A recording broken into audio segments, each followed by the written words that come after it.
Welcome back to English Through Wisdom. I hope you learned something valuable from our last lesson. It is wonderful to have you here again today.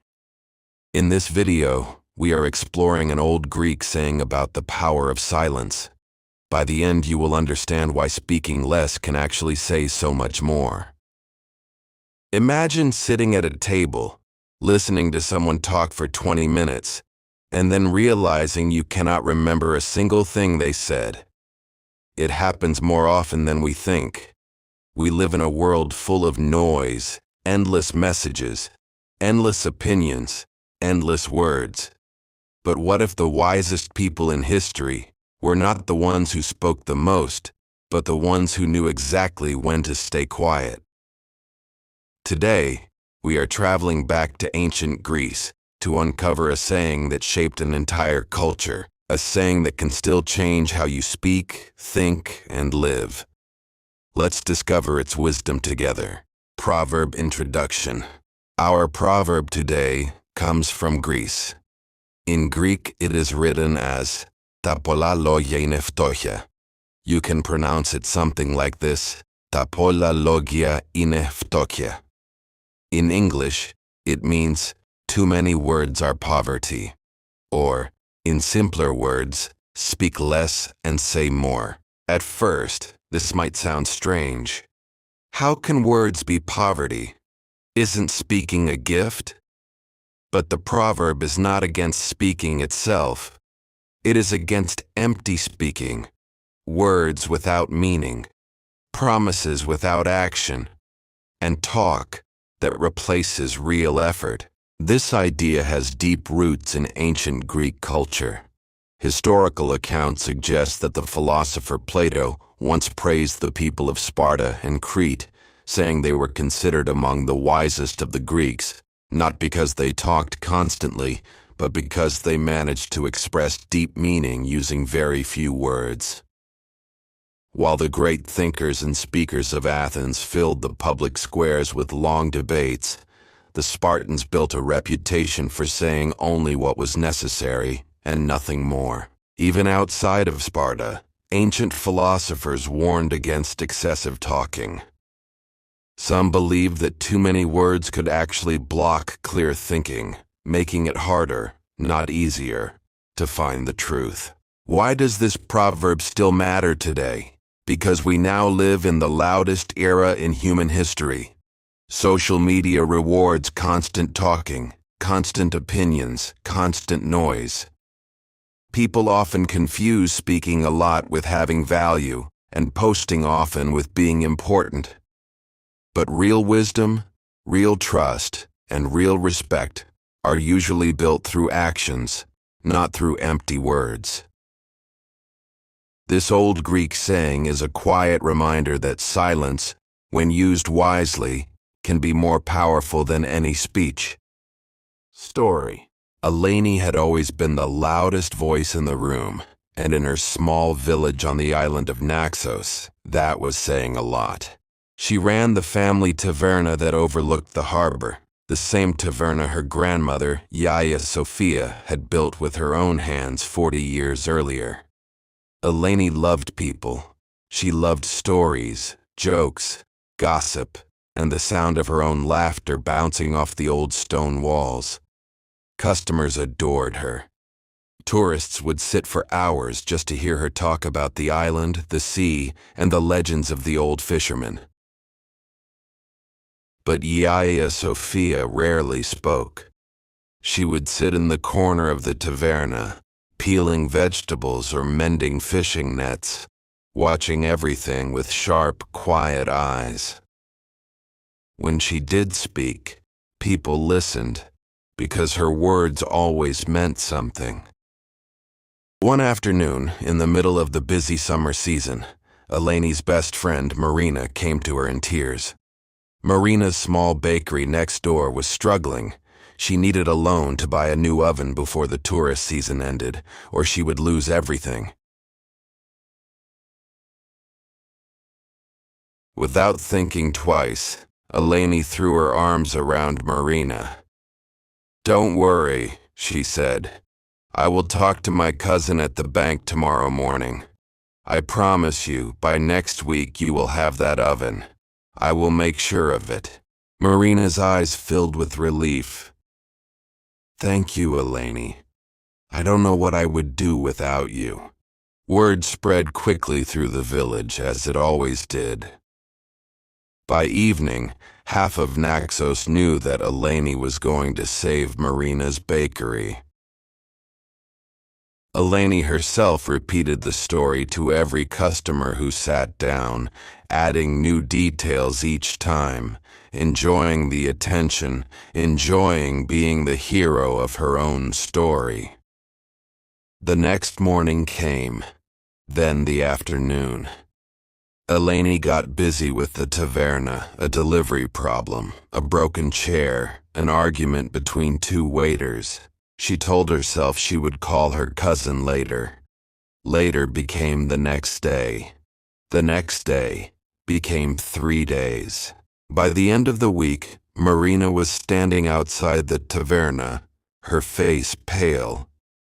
"Eleni, did you speak to your cousin? The bank is closing my file tomorrow if I don't bring a guarantee." Eleni felt her stomach drop. In the chaos of the week, she had completely forgotten. I'm so sorry, Marina. I got busy. I will call him right now." But it was too late.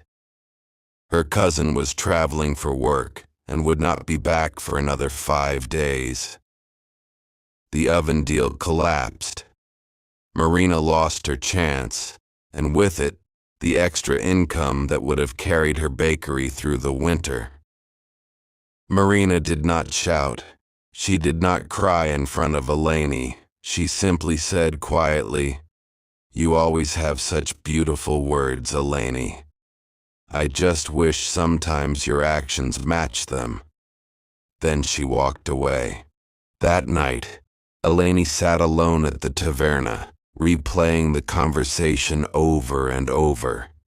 She thought of all the promises she had made over the years, to customers, to friends, to her own family.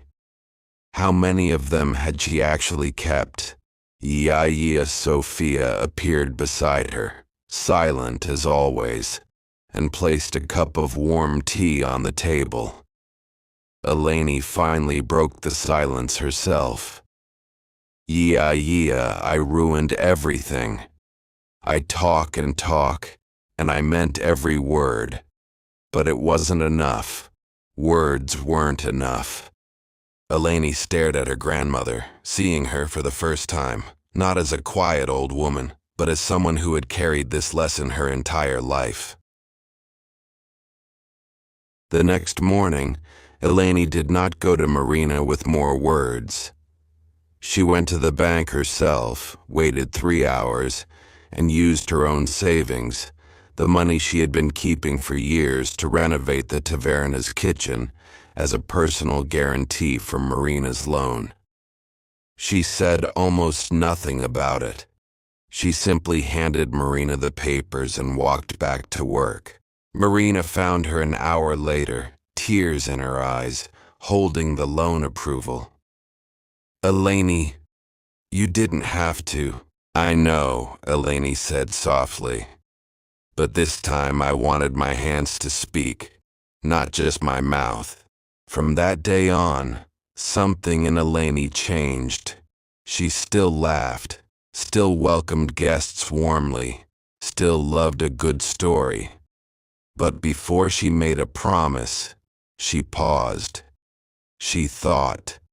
And when she gave her word, she made absolutely sure her actions would follow. Years later, tourists still came to hear Eleni's stories at the taverna. But the villagers noticed something new about her, something Yaya Sophia had carried for decades. When Eleni spoke now, her words felt heavier, more honest, more real, because everyone knew that behind them stood real actions, not empty promises. Moral lesson: in our story, Eleni learns a painful but powerful lesson. She promises to help her friend Marina, but she fills the days with words instead of action, and by the time she remembers her promise, it is too late. Her grandmother's quiet confession reveals that this pattern is not new. It cost Yaya Sophia the love of her life decades earlier. Why does this happen so often in real life too? Because speaking feels like doing something. When we say, "I promise," or "I will help you," our brain often feels a small sense of relief and accomplishment, almost as if the task is already finished. But a promise spoken out loud is not the same as a promise kept. The gap between the two is exactly what the Greek proverb warns us about. Too many words, too little real value. This connects directly to our saying, πολλά λόγια είναι φτώχεια. Too many words are poverty. Eleni was rich in words but poor in follow-through, and that poverty cost her friend real financial pain. Only when Eleni replaced her words with her own savings and her own effort did her promise finally mean something. In modern life, this lesson shows up everywhere. We see it when someone says they will call, but never does. When a colleague promises help on a project, then disappears when the real work begins.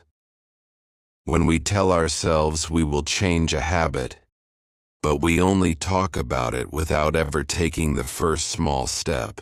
Here are some questions worth sitting with. Have you ever made a promise with good intentions, but let it slowly disappear under daily busyness? Have you ever trusted someone's words completely, only to feel let down when their actions never arrived? And perhaps the hardest question of all, are there people in your own life who trust your words, but are quietly waiting for your actions? Eleni's story and this ancient Greek proverb remind us that real strength often shows up in silence, in the quiet act of simply doing what we said we would do. Vocabulary. Let's review some useful vocabulary from today's story. Taverna, a small informal Greek restaurant, often family-run. Harbor, an area of water near the coast where boats can safely stay. Mend, to repair something that is damaged or broken. Guarantee, a formal promise that something will happen or be provided. Collapse, to fail suddenly and completely. Chaos, a state of complete confusion and disorder. Follow through, to complete an action that you promised or planned to do. Relief, a feeling of comfort after worry or stress has ended. Confession, an admission that you did something, often something difficult to share. Renovate, to repair and improve a building so it looks new again. Steady, calm, stable, and not easily shaken. Empty promise, words that sound like a commitment but are never followed by real action. Conclusion. Today we explored the Greek proverb, "Too many words are poverty," through the story of Eleni, a woman who learned that real trust is built through action, not just words. The lesson is simple but powerful. Speak less, promise carefully, and let your actions carry the weight of your words. If you enjoyed learning English through this ancient saying, don't forget to like, subscribe, and share this video with someone who might need this wisdom today. Until next time, keep learning English and keep collecting wisdom from around the world.